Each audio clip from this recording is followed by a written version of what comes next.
Humble laborers. There are some in Stockholm who in humble circumstances are seeking earnestly to spread the knowledge of the truth. One of these is Brother Norlin, who labors as a colporteur.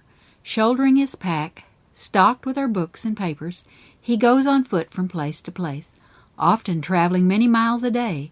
His profits have been very small, especially on those of our Swedish books that are published in America, where the cost of production is greater than in Europe, and the expense of transportation in Norway and then to Sweden must be added to the first cost. When the whole expense is taken from the low prices at which books are sold in these countries, very little margin is left for the colporteur.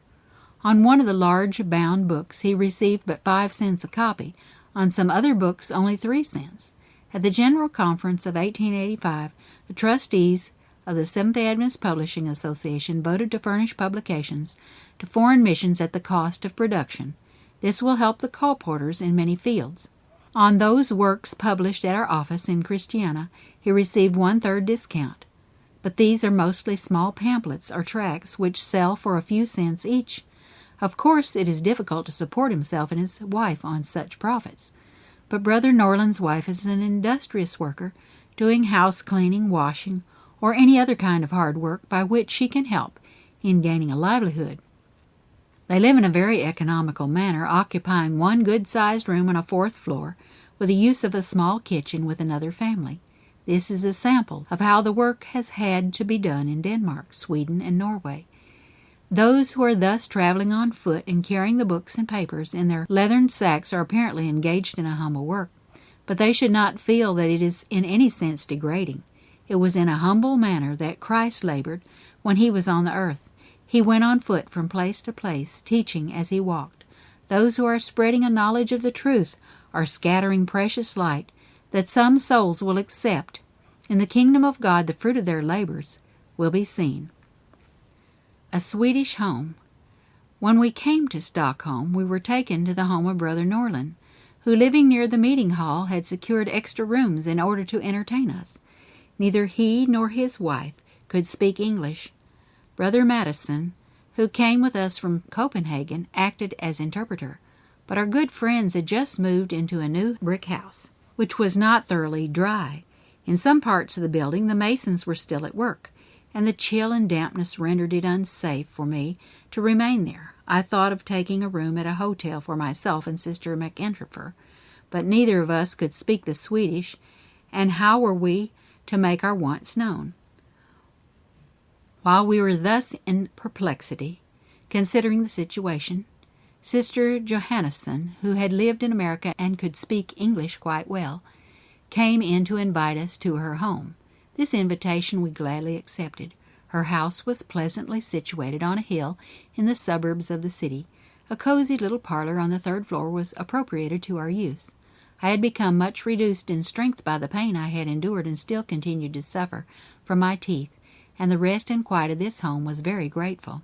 We were pleasantly surprised to find the table very much the same as at our sanitarium at Battle Creek. The dishes were simple and healthful, and prepared with a skill and nicety that made them inviting and palatable. There is great need of a more general knowledge of the science of healthful cookery. There is a wide field of usefulness open to intelligent, experienced cooks in teaching young ladies how to prepare plain, simple food in a palatable and healthful manner. The rooms were warmed by tall earthenware stoves, reaching nearly to the ceiling. These stoves are made square or round to suit the taste, of various colors, and many are more ornamental than our black iron stoves. The one in the family sitting room was nearly square, and set in one side was a large gilt-framed mirror, not less than 6 feet long, and half as wide. In the morning a wood fire is made, and when the fire is well under way, the doors may be opened, and we have a bright, cheerful blaze throwing out its heat into the room as from a fireplace. When the wood is burned down to a coal, the doors are shut and the draughts closed. Thus the whole structure becomes heated and retains its warmth all day. In most Swedish houses, one of these stoves is to be found in nearly every room except the kitchen. This sister's husband had not taken his stand on the truth, but his interest was with our people. He was a salesman in a large cloak and fur store, and to all appearance it would be impossible for him to keep the fourth commandment and retain his position. The Scandinavian children seem remarkably quiet and well trained. Wherever we went, they came forward one by one and shook hands with us, the girls making a curtsy and the boys a low bow. Sister Johannesson's 4 children, from the girl of 8 down to the 3-year-old boy, welcomed us in this manner when we came, and whenever they met us, morning, noon, or evening, the greeting was repeated. At another place where we visited, even the little girl of 2.5 years went through the ceremony with credit. Mr. Johannesson was training his children in singing, and we enjoyed the music of their little voices, blending together in sacred songs.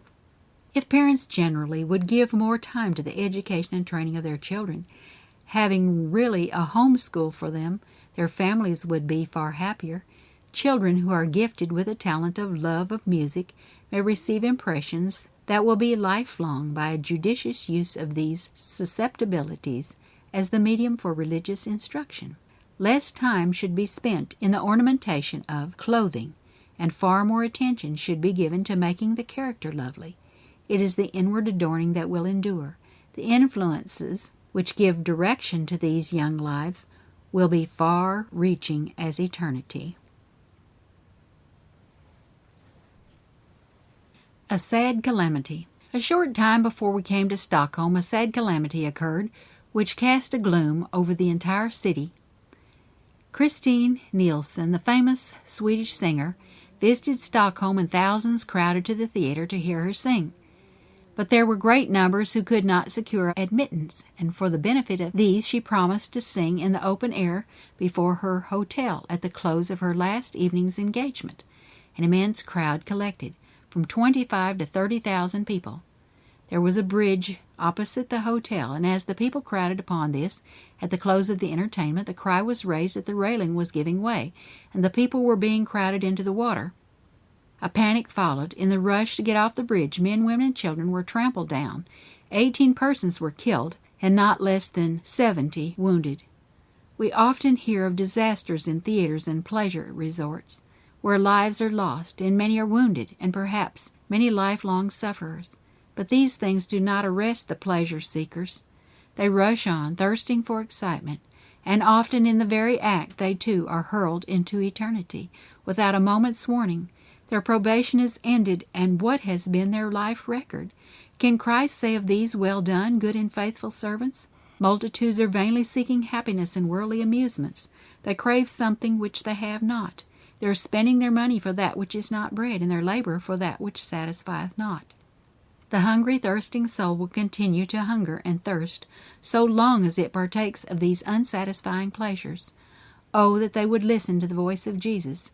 "If any man thirst, let him come unto me and drink." Those who drink of the living water will thirst no more for frivolous, exciting amusements. Christ, the wellspring of life, is the fountain of peace and happiness.